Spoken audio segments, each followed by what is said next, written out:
संविधान का जितना दुरुपयोग या अपने राजनीतिक लाभ के लिए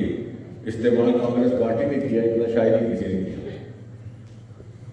अब वो संविधान को की कॉपी उठा करके सारे लोकसभा चुनाव में घूमते रहे, लेकिन हमारा ये मानना है, अगर एक ही वाक्य कही कि संविधान दर्शन के काबिल है, प्रदर्शन के काबिल है, इसको मन में आस्था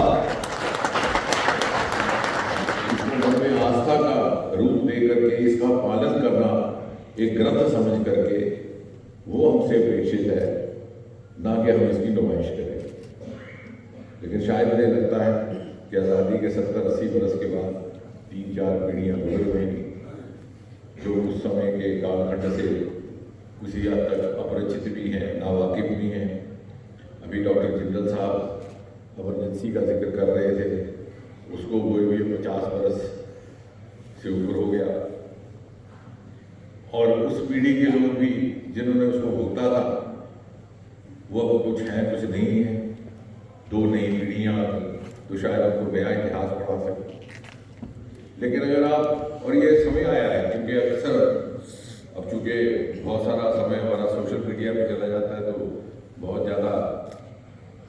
पुस्तकों का या साहित्य का अध्ययन करने का भी समय नहीं रहा। लेकिन जिस प्रकार से इस विषय को आज लिया है संगठन ने, मुझे लग रहा है कि अन्य विषयों को भी इसी तरह से धीरे धीरे एक करके लिया जाएगा। समय आया है कि हम अगली पीढ़ी के कार्यकर्ताओं को भी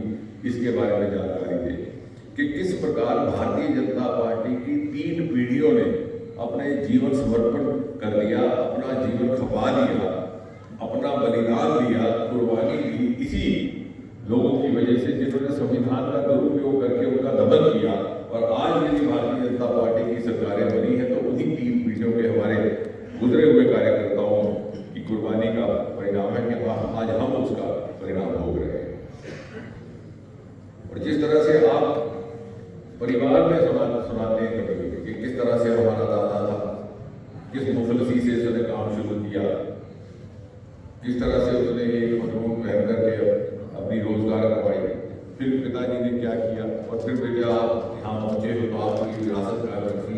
ये उसी तरह का सिलसिला समझ के हम इसको आगे बढ़ाने का प्रयास कर रहे हैं, क्योंकि ये भी एक परिवार है।